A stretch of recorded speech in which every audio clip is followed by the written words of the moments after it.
நேற்று கொடுத்ததனுடைய press மீட்டினுடைய update இன்றைக்கி நம்ம கொடுக்குறோம். நேற்று வந்து உங்களுக்கு எல்லாம் உங்களை செய்தியாளர்களை சந்தித்து சவுக் சங்கர் சிறையில் தாக்கப்பட்டது குறித்து நம்ம ஒரு செய்தியாளர் சந்தித்து வச்சுருந்தோம். அதோட அப்டேட் நீங்கள் வந்து காலையிலேருந்து எல்லோரும் தனித்தனியாக கேட்டதுனால எல்லாத்தையும் ஒட்டுக்கா வர வச்சு இப்போ இந்த அப்டேட் கொடுக்குறோம். நம்ம நேற்று வந்து நம்ம வந்து JM4 நீதிமன்றத்தில் குற்றவியல் நடுவர் நீதிமன்றம் 4ல் சவுக் சங்கர் அவர்கள் சிறையில் தாக்கப்பட்டிருக்கிறதா சொல்லி ஒரு மனு போட்டிருந்தோம். அந்த மனு மீது வந்து அவர் வந்து கோவை மாவட்ட நீதிபதி அவர்களுடைய அறிவுறுத்தின் பேரில் தமிழ்நாடு மாவட்ட சட்ட ஆணைகள் என்னது லீகல் எய்டு கொடுத்துருக்காங்க. மாவட்ட லீகல் எய்டுக்கு வந்து கோயம்புத்தூர் டிஸ்ட்ரிக்ட் லீகல் எய்டுக்கு அதை ஃபார்வர்ட் பண்ணியிருந்தாங்க. அதை பேஸ் பண்ணி லீகல் எய்டு சார்பாக senior council defence senior council plus 2 members இன்றைக்கி வந்து அலாங் வித் 2 டாக்டர்ஸ் 2 டாக்டர் கூட senior council 2 members of DLA along with 2 doctors வந்து இன்றைக்கி சவுக் சங்கரை மீட் பண்ணியிருந்தாங்க. மீட் பண்ணி அவருடைய உடல்நிலை குறித்தும் அவருடைய ஸ்டேட்மெண்ட் குறித்தும் அவங்க வந்து வாக்குமூலம் பெற்றிருக்கிறாங்க. போய் முதல்ல சவுக் சங்கரை அவங்க பார்த்துருக்குறாங்க, டாக்டரோட போய் பார்த்துருக்குறாங்க. பார்த்துட்டு அவங்களோட ரிப்போர்ட்டை இன்றைக்கி வந்து மாவட்ட நீதிமன்றத்தில் சமர்ப்பிச்சிட்டாங்க அவருங்க. அது அந்த ரிப்போர்ட் என்னங்கிறது நம்ம கைக்கு இப்போ தரல, அது நாளைக்கு தான் தரேன்னு சொல்லியிருக்காங்க. அது நம்மளுக்கு பிரச்சனை கிடையாது, ஏன்னா அங்கே என்ன இருக்கோ அதுதான் அதில் தர முடியும். இந்த மீன் டைமில் பார்த்தீங்கன்னா அந்த கூட போய் 2 டாக்டர் அவங்கள அசர்டைன் பண்ணியிருக்கிறாங்க. இப்போது இன்றைக்கி சாயந்தரம் மீண்டும் நான் வந்து சவுக் சங்கரை வந்து சிறையில் சந்திச்சிருக்கேன். நேற்று என்ன நிலைமையில் அவருக்கு இருந்தாரோ அதே நிலைமையில தான் இன்றைக்கி இருக்கார். இது வரைக்கும் அவருக்கான மருத்துவ உதவிகள் எதுவுமே வழங்கப்படலை. நேற்று நம்மளோட முக்கிய கோரிக்கை, அவர் கையை உடஞ்சிருக்குன்னு சொல்லி அவர் சொல்கிறாரு, கை வலி இருக்குது, வீங்கிட்டே வருது அப்படின்னு சொல்கிறாரு. அந்த கொப்பளங்கள் வந்து ஜாஸ்தி ஆகிட்டு இருக்கு, அதுக்காக எக்ஸ்ரே எடுக்கணுங்கிறதெல்லாம் நம்ம பெட்டிஷனில் சொல்லியிருந்தோம். மெடிக்கல் ட்ரீட்மெண்ட் கொடுக்கணும், கவர்மெண்ட் ஹாஸ்பிட்டலுக்கோ இல்லை மல்டி ஸ்பெஷாலிட்டி ஹாஸ்பிட்டல் ப்ரைவேட் ஹாஸ்பிட்டலுக்கோ அனுப்பணும்னு சொல்லியிருந்தோம். அது மாதிரி எந்த ட்ரீட்மெண்ட்டும் இன்றைக்கி நான் சாயந்தரம் 5 மணிக்கு சந்திக்கிற வரைக்கும் எடுக்கலை. திருப்பியும் பெயின் கில்லர் டேப்லெட் கொடுத்துட்டு இருந்தாங்க. இப்போ அதை வந்து ஃப்ளூயிடாக போடுறாங்க, ஐவியாக போடுறாங்க. ஆக்சுவலி நேற்று வரைக்கும் டேப்லெட்ஸ் கொடுத்துட்டு இருந்தாங்க, இன்றைக்கி வந்து ஆன்டிபயோட்டிக்கை ஃப்ளூயிடாக போட்டுட்ருக்காங்க. இதுதான் இப்போதைக்கு அவருடைய சுச்சுவேஷன். நேற்று என்ன நிலைமையில் அவர் இருந்தாரோ அதே நிலைமையில தான் இன்றைக்கி சாயந்தரம் 5 மணிக்கு இருக்கார். சட்ட உதவி மையம் வந்து போயும் மருத்துவர்கள் அழைச்சிட்டு போயும் இது மதிக்கல. இல்லை சட்ட உதவி மையம் அவங்க வந்து கோர்ட் உத்தரவிட்டது என்னன்னா, நாம சொன்னது உண்மையா பொய்யா, உண்மையாகவே அவருக்கு அடிபட்டிருக்கா, அவருக்கு இன்ஜுரிஸ் இருக்கா, அவர் கையில் ஏதாவது பழைய மருத்துவ அறிக்கைக்கும் புது மருத்துவ அறிக்கைக்கும் ஏதாவது வித்தியாசம் இருக்கா, இவங்க சொல்கிற பெட்டிஷனில் சொல்லியிருக்கிற மாதிரி அவருக்கு இன்ஜுரி இருக்கான்னு பார்க்கறதுக்கு தான் அனுப்பிச்சிருக்காங்க. அவங்க பார்த்துருக்குறாங்க. பார்த்ததில் சவுக் சங்கர் அவர்கள் தெளிவாக அந்த சீனியர் கவுன்சில் சண்முகவேல்னு ஒரு அட்வொகேட் தான் போயிருக்காரு. ஒரு சீனியர் கவுன்சில் சீனியர் டிஃபென்ஸ் கவுன்சிலில் சீஃபாக இருக்கார். அங்கே மாவட்ட சட்ட உதவி மையத்தில் சீனியர் கவுன்சிலாக இருக்கார் சண்முகவேல். அவர் போய் பார்த்துருக்காரு. அவர்கிட்ட சங்கர் கிட்ட நான் கேட்கும்போது அவர்கிட்ட வாக்குமூலம் சங்கர் சொல்லியிருக்காரு, என்னை அடிச்சிருக்காங்க, கை உடஞ்சிருக்கு, எனக்கு கை வலிக்குது, ஆல்ரெடி உடஞ்சி பிளேட் வச்சிருக்கிற கையில் தான் அடிச்சிருக்கிறாங்க, அந்த இடத்துல ஃப்ராக்சர் இருக்குது, இது வரைக்கும் எக்ஸ்ரேஸ் எடுக்கலை. ஆனால் சவுக் சங்கரை ட்ரீட்மெண்ட் பண்ணக்கூடிய டாக்டர் அவருடைய ப்ரிஸ்கிரிப்ஷனில் அங்கே ஜெயிலுக்குள்ளேயே அவரை ட்ரீட்மெண்ட் பண்ணுறாங்க, அந்த ட்ரீட்மெண்ட்லேயே ஃபர்தர் ஆக்ஷன் நீடட் அப்படின்னு எழுதியிருக்காங்கன்னு சொல்லி சவுக் சங்கர் தெளிவாக சொல்லியிருக்காரு. அது அந்த மருத்துவ குறிப்பிலே இருக்குது. சிறைத்துறை வந்து யாரும் இப்போ இது வந்து ஒரு முக்கியமான குற்றச்சாட்டு. இப்போ நாம் வந்து அடிபட்டுச்சு, மனித உரிமைகள் மீறப்பட்டிருக்கு, திருப்பியும் நம்ம அதுதான் சொல்கிறோம். சவுக் சங்கர் செய்தது சரியா தவறா அப்படிங்கிறதுக்குள்ளேயே நம்ம போகல. அது வந்து நீதிமன்றத்தில் முடிவு செய்யட்டும். நம்ம நேற்றே தெளிவாக சொல்லிட்டோம், எந்த ஒரு குற்றவாளியும் நீதிமன்றத்தால் தண்டிக்கப்பட்டால் அவர் தண்டிக்கப்படத்தான் வேண்டும். இப்போ நம்மளுடைய குற்றச்சாட்டு அவரை சிறையில் வைத்து தாக்கி இருக்கிறார்கள், அதற்கு வந்து மேற்கொண்டு எந்த விதமான மருத்துவ உதவியும் செய்யவில்லை அப்படின்னு தான் நீதிமன்றத்தை அணுகணும். நீதிமன்றத்திலேருந்து இன்றைக்கி DLAல போய் பார்த்துட்டு வந்ததுக்கப்புறம் சிறைத்துறை வந்து இப்படி ஒரு அறிக்கை கொடுத்துருக்காங்கிறது எனக்கு ஆச்சரியமாக இருக்குது. ஏன்னா சிறைத்துறைக்கு இன்றைக்கி DLAலேருந்து போனது, டிஸ்ட்ரிக்ட் லீகல் எய்ட்லேருந்து போயிருக்காங்க, டாக்டர்ஸ் போய் அவங்கள பார்த்துருக்காங்க, அவங்க இன்றைக்கி ஒரு ரிப்போர்ட் ஃபைல் பண்ணியிருக்காங்க. அந்த ரிப்போர்ட் வந்து அதாவது ஸ்டேட் டிஸ்ட்ரிக்ட் லீகல் எய்டுக்கு வந்து ஃபார்வேர்ட் ஆகிருக்கு. இங்கே இருக்கக்கூடிய மாவட்ட நீதிபதிகளும் அதை அனுப்பிச்சிருப்பாங்கன்னு நான் நம்புகிறோம். அப்படி இருக்கையில் எப்படி இப்படி எந்த விதமான தகவலும் தெரியாமல் வந்து சிறைத்துறை இப்படி ஒரு அறிவிப்பு கொடுத்துச்சுன்னு தெரில. உங்களுக்கு நான் அதுக்கெல்லாம் வந்து ஏன் அவருக்கு அடிபட்டுருக்குது அப்படின்னு காமிக்கிறதுக்கு ஒரு ஆவணம் காமிக்கிறேன் நான். ஆக்சுவலி இல்லை காமிச்சிடலாமா? இது வந்து கோயம்புத்தூரில் அவர் ரிமாண்ட் பண்ணும்போது கொடுத்த கைது குறிப்பானை. சனிக்கிழமை கோயம்புத்தூரில் சவுக் சங்கரை கைது பண்ணும்போது கொடுத்த கைது குறிப்பானை. நீதிபதி முன்னாடி, அன்னைக்கு ரிமாண்ட் பண்ண நீதிபதி JM1 முன்னாடி போலீஸ் வந்து சவுக் சங்கர் கொடுத்த கைது குறிப்பானே. அதில் இதோட செகண்ட் பேஜ் பார்த்தீங்கன்னா இந்த ரைட் கார்னரில் கைது செய்யப்பட்டவர் அப்படிங்கிற இடத்துல சவுக் சங்கர் தெளிவாக ரைட் ஹேண்டில் கையெழுத்து போட்டிருக்காரு. நீங்கள் அதை ஜூம் பண்ணி பார்த்துக்கலாம். கையெழுத்து போட்டிருக்காரு. இது வந்து JM1 இன்சார்ஜ் மேஜிஸ்ட்ரேட் முன்னாடி சனிக்கிழமை ரிமாண்ட் பண்ணையில் சாயந்தரமாக அவர் கையில் கொடுத்தது. அதை நான் பெற்றுக்கொண்டேன்னு அவர் கையெழுத்து போட்டிருக்காரு. இன்னைக்கு தேனி வழக்கில் அவரை ஃபார்மல் அரெஸ்ட் பண்ணுறாங்க சிறைத்துறையில். தேனியிலிருந்து இன்ஸ்பெக்டர் மிஸ்டர் உதயகுமாருங்கிறவர் வந்து சிறையில் சென்று தேனியிலே பதிவு செய்யப்பட்டிருக்கக்கூடிய வழக்கில் அவர் கைது செய்யப்பட்டிருக்கார். அந்த கைது குறிப்பானை சவுக் சங்கருக்கு வழங்கப்பட்டிருக்கு. அதில் பார்த்தீங்கன்னா இன்றைக்கி தேதி காலையில் 7/5/2024 இன்றைக்கி தான் கொடுத்துருக்காங்க. அதில் இல்லை நேரம் போடல, அதில் இங்கே போட்டிருக்கேன் காலை 7:35. இங்கே பார்த்தீங்கன்னா இன்னைக்கு காலையில் 7:35க்கு DLA அதிகாரிகள் போகிறதுக்கு முன்னாடியே காலை 7:35 மணிக்கு தேனி இன்ஸ்பெக்டர் ஜெயிலில் கோயம்புத்தூர் மத்திய சிறையில் போய் தேனி வழக்கில் சவுக்கு சங்கர் கைது செய்யப்பட்டதாக கைது குறிப்பானை கொடுத்துருக்காங்க. அதில் பார்த்தீங்கன்னா கைது செய்யப்பட்டவர் கையெழுத்துன்னு இருக்கிற இடத்துல லெஃப்ட் தம்ப் வச்சுருக்கார், கைராக தான் வச்சுருக்கார், லெஃப்ட் ஹேண்டோட கைராக வச்சுருக்கார். சனிக்கிழமை நீதிபதி முன்னாடி கையெழுத்து போட முடிஞ்ச சவுக் சங்கர்னால சிறைக்குள்ள சிறை அதிகாரிகள் முன்னாடி கையெழுத்து போடாமல் இருக்க முடியுமா?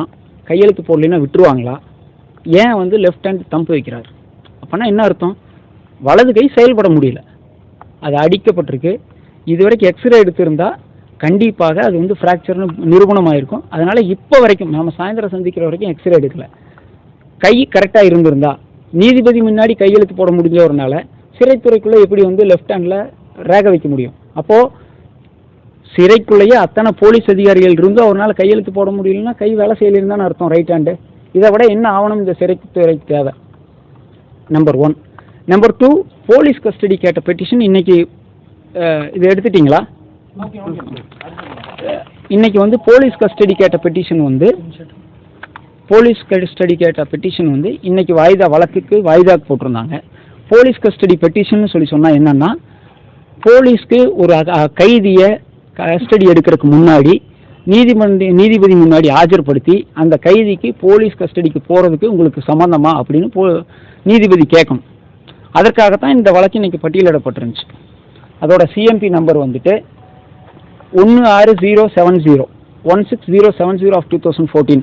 அதில் என்ன ஆர்டர் போட்டிருந்தாங்கன்னா, address the letter to central prison Coimbatore to produce the accused on 7/5/2024. இன்னைக்கு ஆஜர் பண்ண சொல்லி மத்திய சிறைக்கு ஆர்டர் போட்டிருந்தாங்க.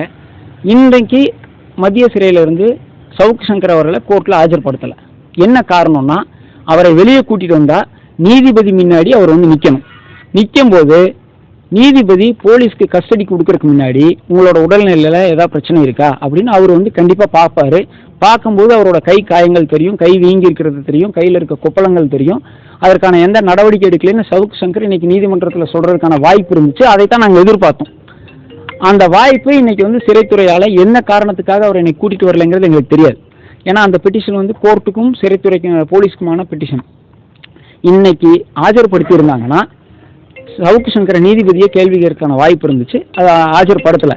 காரணம் என்ன, அவங்க இப்போ சிறை நிர்வாகம் என்ன நம்புதுன்னா, அது சாதாரண வீக்கம், 2 நாளில் கம்மியாயிரும், 3 நாளில் கம்மியாயிரும், 3 நாளாக வந்து மெடிசன் கொடுத்துட்ருக்காங்க. பட் இன்னைக்கு வரைக்கும் கம்மியாகலை, அது கம்மியும் ஆகாது. It's pure fracture.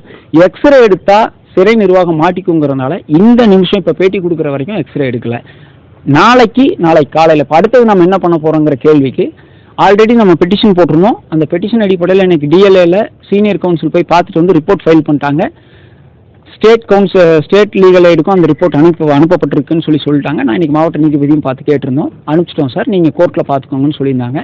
நாளைக்கு கோர்ட்டில் தாக்கல் செய்து அந்த ரிப்போர்ட் அடிப்படையில் அந்த ரிப்போர்ட் எங்களுக்கு காமிக்கணும்னு கேட்க போகிறோம். சட்டப்படி CRPC 54 சப்கிளாஸ் 2 படி எங்களுக்கு அதில் ஒரு காப்பி கொடுக்கணும். அந்த காப்பி கேட்க போகிறோம். அந்த காப்பியின் அடிப்படையில், அந்த ரிப்போர்ட்டின் அடிப்படையில் அவரை ஹாஸ்பிட்டல் அட்மிட் பண்ணி ஃபர்தர் ட்ரீட்மெண்ட் கொடுக்கணும்னு கேட்க போகிறோம். இதுதான் இன்னையோட சூழ்நிலை. நேற்று இருந்தது என்ன சூழ்நிலையோ அதே சூழ்நிலை தான் இந்த இரவு வரைக்கும். நம்ம இப்போ போராடுறது என்னன்னா, தவறு செய்த அடித்த சிறை காவலர்கள் மேல் நடவடிக்கை எடுக்க சொல்லிலாம் நம்ம இவ்வளோ போராடலை. இன்னைக்கு நம்ம போராடுறது ரொம்ப துரதிருஷ்டவசமான நிலைமை என்னன்னா, மருத்துவ உதவி கேட்டு தான் போராடுறோம். ஒரு எக்ஸ்ரே எடுங்க, ஃப்ராக்சர் இல்லைன்னா உங்களுக்கு நல்லது தானே, சிறைத்துறைக்கு ஒரு எக்ஸ்ரே எடுத்தாச்சுன்னா ஃப்ராக்சர் இல்லைன்னா கை அடிபடலை அப்படின்னு சொல்லிட்டு போயிடலாம். இது ஃப்ராக்சருக்கு எக்ஸ்ரே எடுங்கன்னு கேட்குறோம், எடுக்க மாட்டேங்கிறாங்க. உண்மையாகவே சிறைத்துறை வந்து அவரை அடிக்கலை, காயம் இல்லைன்னு சொல்லி சொன்னால் தாராளமாக அவரை இன்னைக்கு நீதிமன்றத்துக்கு கூட்டிகிட்டு வந்திருக்கலாம். தாராளமாக அவர்கள் வந்து அரசு மருத்துவமனையிலேயே ஸ்கேன், எக்ஸ்ரே இந்த மாதிரி ரிப்போர்ட் எடுத்து பப்ளிக்கில் சொல்லியிருக்கலாம். இன்னைக்கு போன டிஎல்ஏ மெம்பர்ஸ் கிட்ட அதை சப்மிட் பண்ணியிருக்கலாம். அந்த மாதிரிலாம் எதுவுமே நடக்கலை. இன்னும் எனக்கு தெரிந்த வரைக்கும், அதாவது வழக்கறிஞராக எனக்கு தெரிந்த வரைக்கும் அஃபீஷியலாக எனக்கு காப்பி கையில் கிடைக்கலையே தவிர எனக்கு அந்த ரெக்கார்டில் என்ன இருக்குங்கிறத என்னால் யூகிக்க முடியுது. ஏன்னா நம்ம அவங்க கூட கலந்து பேசியிருக்கிறோம், சவுக் சங்கரை மீட் பண்ணி பேசியிருக்கிறோம். அதனால கண்டிப்பாக அந்த ரிப்போர்ட் வந்து சிறைத்துறைக்கு எதிராகத்தான் இருக்க முடியும். அது நாளைக்கு நம்ம கோர்ட்டில் வாங்குறோம். ஏன்னா ஆல்ரெடி அனுப்பிச்சாச்சு, அதெல்லாம் மாற்ற முடியாது. அவங்க மாநில ஸ்டேட் லீகல் எய்டுக்கு அனுப்பிச்சிட்டாங்க. அந்த சீனியர் கவுன்சிலர் ரெக்கார்டு பண்ணியிருப்பாரு, டிஜே கிட்டேயும் ரெக்கார்ட்ஸ் இருக்குது. அதனால் அதெல்லாம் மாற்றுறதுக்கு வாய்ப்பு இல்லை. கண்டிப்பாக காப்பீஸ் எடுப்போம். நாம் இப்போ வந்து மறுபடியும் இந்த மீடியா கிட்ட நம்ம கேட்டுக்கிறது என்னென்னா, இது சவுக் சங்கருக்காக அல்ல.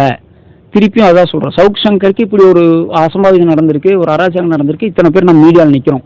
சாதாரண நடந்தவங்களுக்கு இது மாதிரி நடக்காது. என் ஃபோன் கொடுப்பேன், நடக்காது. சவுக் சங்கருக்கே நம்ம வந்து ஒரு வீடியோ வந்து ஒரு ட்ரீட்மெண்ட் கொடுக்க வைக்க முடியல. நான் ஒரு சின்ன உதாரணம் மட்டும் சொல்லி முடிச்சுக்கிறேன் இந்த பேட்டியை. நான் ரொம்ப தூரம் எடுத்துக்கிறக்க விரும்பல. நான் இது வந்து புதிது கிடையாது. போலீஸ்க்கு நான் சொல்லியிருக்கேன், லாக்அப் டெத் நடந்துச்சு, அதெல்லாமே சொல்லியிருக்கேன். என்னோட கிளைண்ட்டுக்கே 19 வயசு பையனுக்கு இது வந்து உங்களுக்கு நான் காமிக்க முடியும் என்னால். 19 வயசு பையனை மேட்டுப்பாளையம் காவல் நிலையத்தில் அடித்து எவ்வளவு துன்புறுத்தியிருக்காங்கிறதுக்கு இதெல்லாம் வந்து ஒரு ஆதாரம். இதை வந்து ரிமாண்டே ரிஜெக்ட் பண்ணியிருக்காரு. மேட்டுப்பாளையத்தினோட நடுவராக இருந்தவர் ஒரு 6-7 மாதத்துக்கு முன்னாடி இவ்வளவு பெரிய ப்ரூட்டல் சின்ன பையன் மேலே நடந்துச்சு.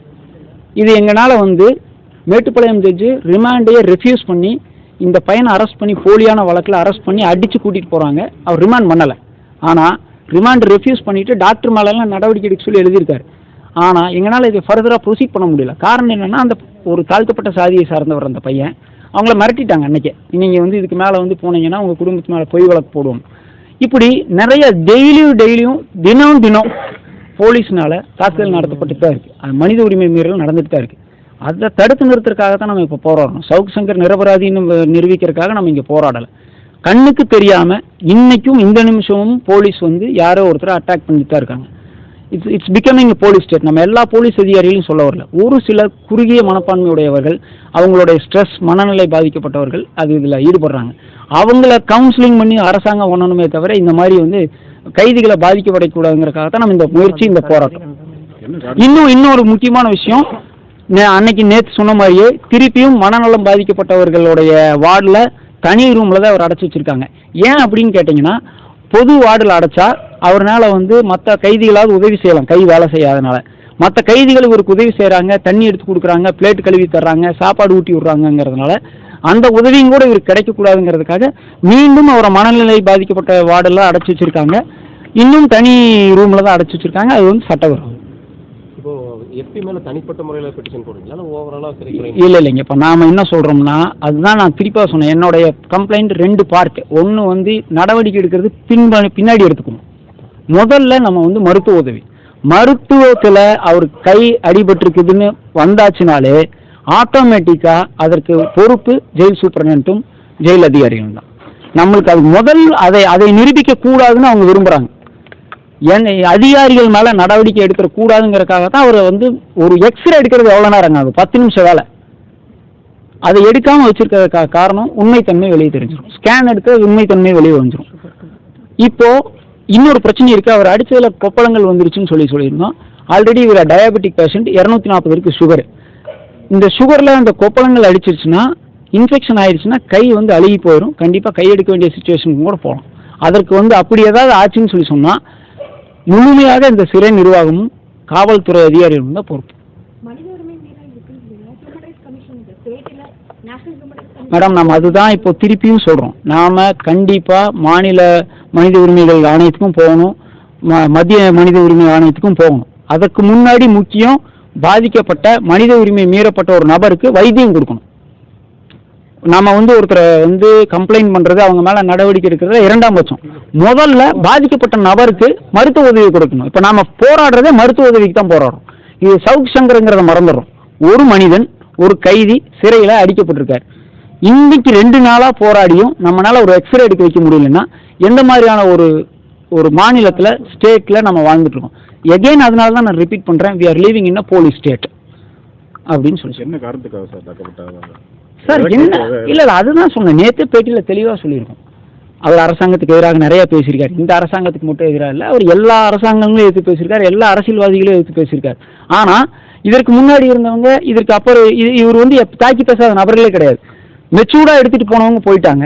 இது அவங்க மைண்டுக்குள்ளே வச்சுக்கிட்டு இது ஒரு வாய்ப்பாக வந்து இந்த அரசாங்கம் பழி வாங்குறது அவர் ஃபீல் பண்ணுறாரு. சவுக் சங்கர் அப்படி தான் நினைக்கிறேன். நான் வந்து அரசாங்கத்துக்கு எதிராக பேசுகிறேன், இது ஒரு வாய்ப்பாக போலீஸை வச்சு நம்மளை இது பண்ணுறாங்கன்னு நினைக்கிறாரு. இதில் ஒன்று இது ட்ரூத் தானே சார், டே லைட்டு தானே, என்ன பண்ணுறாருங்கிறது எல்லாத்துக்குமே தெரியும். கட்சி ரீதியை நீங்கள் சப்போர்ட் பண்ணுற மாதிரி இல்லை சார், கட்சி ரீதியாக இல்லை. இப்போது நளினி ப. சிதம்பரம் வந்து நீட்டுக்கு வந்து நம்ம இவ்வளோ போராடிட்டு இருக்கோம், தமிழகம் முழுவதும் நீட்டுக்காக நம்ம போராடிட்டு இருக்கோம், நீட்டிலிருந்து விலக்கு வேணும்னு போராடிட்டு இருக்கோம். அன்னைக்கு மத்திய அமைச்சராக இருக்கக்கூடிய ப. சிதம்பரம் வந்து ஒரு அரசியல் கட்சியினுடைய அமைச்சராக இருந்தார், அவர் மனைவியும் அந்த கட்சியினுடைய உறுப்பினராக இருக்கார். அப்போது அவங்க நீட்டுக்கு ஆதரவாக இந்த நீட்டு இனிமேல் தமிழகத்தில் விலக்கே கொடுக்க முடியாதுன்னு சுப்ரீம் கோர்ட்டில் வாதாடினது நளினி சிதம்பரம் தான் வாதாடினாங்க. வந்து வெளியே வந்து என்ன பேட்டி கொடுத்தாங்க நளினி சிதம்பரம் மேடம், எக்காலத்திலையும் எந்த ஒரு காலத்திலையும் நீட் தமிழ்நாட்டில் இருந்தே தீரும், விலக்கு வாங்கவே முடியாதுன்னு சொன்னாங்க. எப்படி சொன்னாங்க, எந்த அடிப்படையில்?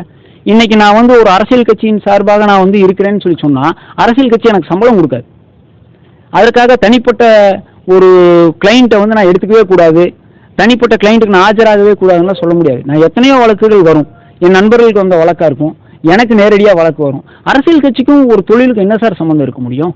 எப்படி அது வந்து நீங்கள் அதையும் இதையும் வந்து கிளப் பண்ண முடியும்? பண்ணவே முடியாது. நிறையா பண்ணுவாங்கன்னு எதிர்பார்க்குறோம். என்ன வேணாலும் பண்ணுங்க, மருத்துவ உதவி கொடுத்துட்டு பண்ணினீங்கன்னா தான் அவர் உயிரோடு இருப்பார், அப்போ தான் உங்களால் நிறையா பழி வாங்க முடியும்னு காவல்துறைக்கு சொல்லி. இப்போ சென்னையில் அவங்களுடைய மனைவி வந்து ஆட்கொணர்வு மனு தாக்கல் பண்ணியிருக்கிறாங்க. இல்லை, அந்த விஷயங்கள் வந்து எனக்கு இது வரைக்கும் தகவல் இல்லை. அப்படி வந்துச்சுன்னா அது அவங்க நடவடிக்கை. நாம் இப்போ முழுமையாக போராடுறது, நான் அதுதான் திருப்பியும் சொல்கிறேன், வழக்கில் இருந்து அவரை விடுதலை பண்ண சொல்லியோ அவர் நிரபராதின்னு சொல்லியோ நம்ம போராடிட்டு இருக்கல. நம்மளுடைய போராட்டம் மனித உரிமை மீறல், போலீஸாருடைய அராஜகம், ஜெயிலுக்குள்ள அப்படி பாதிக்கப்பட்ட ஒரு கைதிக்கு மருத்துவத்துக்கும் கூட மறுக்கப்படுது. அது ஏன் அப்படிங்கிறத நம்ம கேள்வி கேட்குறோம். நீங்கள் இதில் சவுக் சங்கருங்கிறதே மறந்துடணும். ஒரு கைதி சிறைக்குள்ளே இருக்கக்கூடிய ஜுடிஷியல் ரிமாண்டில் கோர்ட்டினுடைய கஸ்டடியில் இருக்கக்கூடிய ஒரு கைதிக்கு இப்படி நடக்குது. சரி, இப்போ ஒரு குழு வந்து இன்னைக்கு போய் பார்த்துருக்கு, சட்ட உதவி மையத்தில் ஒரு குழு போய் பார்த்துருக்கு. அந்த குழுவினோட அறிக்கை வந்து நீதிமன்றத்தில் தாக்கல் செய்யப்பட்டதா? அதை தான் சார் இப்போ சொன்னேன், அது தாக்கல் செய்தாச்சு.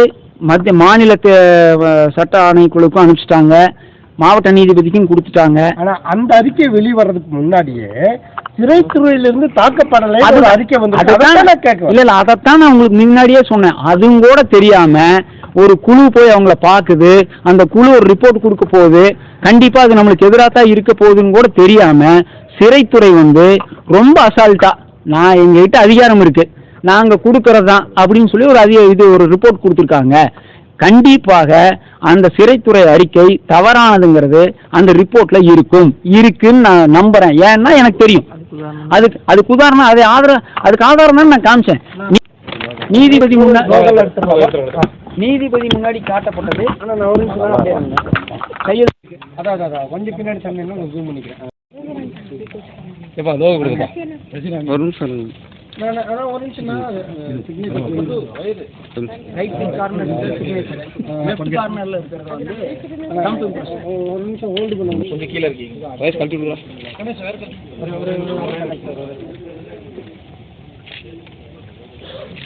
சனிக்கிழமை இதை நீங்கள் க்ளோஸ் பண்ணிக்கணும், இது இருக்கக்கூடாது.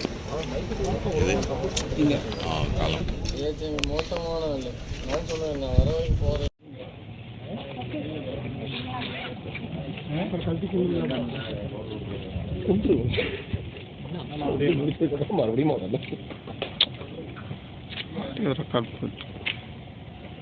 Thank you sir.